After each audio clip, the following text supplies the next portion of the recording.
Witam Was pięknie. Powyrządzą Wam coś o sianie. Jak się Wam to moi drzistani, jak macie to drzistani moi radzi, to mi dajcie palec do wyrchu, a subskrybujcie mój kanał. Niech to idzie do świata.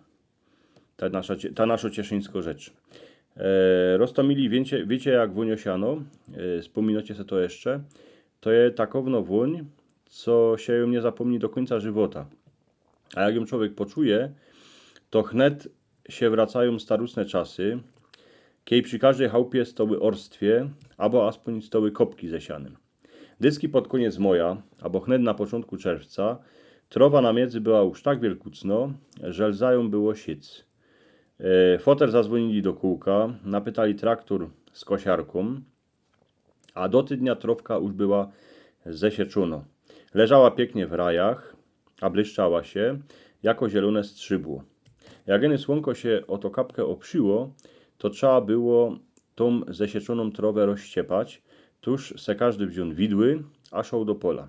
Jednako rozściepać trowę to nie była lahko wiec, bo nie śmiało się niechać żadnego placu na miedzy, co na nim by trowy nie było. Na drugi dzień się szło zaś do pola, a trzeba było siano poruszać. Ruszało się go grabiami, lebo widłami, jako kto poradził. Stykło jeny kapkę tą pierzynkę ze siana poruszać, co by luft się dostał, a i do spodku, tam kany siano leżało ganz przy ziemi.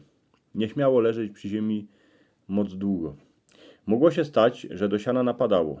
W ten czas się go ruszało, a i porę dni, ale jak słonko świeciło, a było ciepło, jak był hyc, to siano lza było zagrabić w raje, z których się go dowało na ostropce.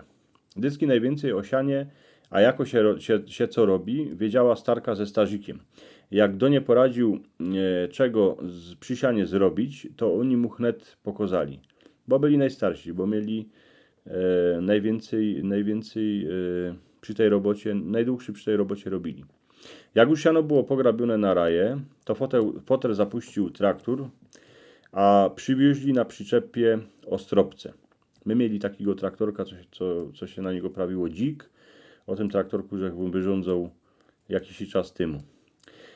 Potem, jak już te ostropce były na polu, to się wzięło świeder, a co kąsek się wywiertało dziurę, co się do niej wraziło ostropiec, a ziemię koło niego jeszcze się ubiło chrubym kąskiem drzewa, co by się ten ostropiec nie obalił. Na każdy, nie każdy poradził dawać siano na ostropce. To się musiało już umieć robić. Najlepszy to robiła mama, ale Siedycki przy tym powadziła z fotrym. Tak jak o kejsi hańdowni się przy tym powadziła moja starka ze starzikiem. Jeden stawiał ostropce, a reszta zazgrabowała siano, albo kulała go ku ostropcu.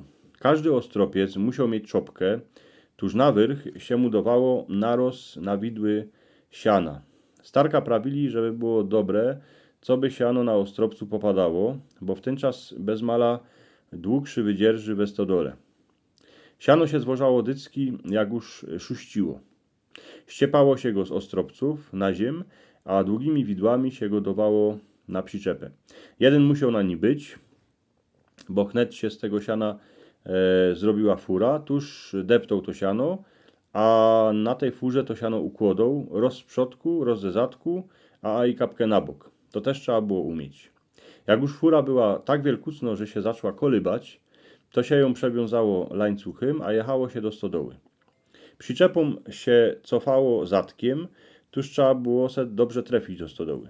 Siano się dawało do sąsieka, a na piętro cisło się go wiele wlezie, bo przeca musiało styknąć na całą zimę, aż do jora.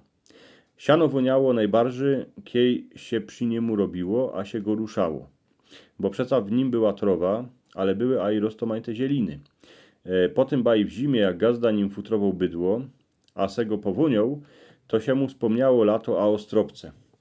Ja jak teraz czuję woń siana, to styknie, że iny zawrzym oczy, a już zaś widzę ostropce na kopcu tam kole chałupy w Małych Kończyc.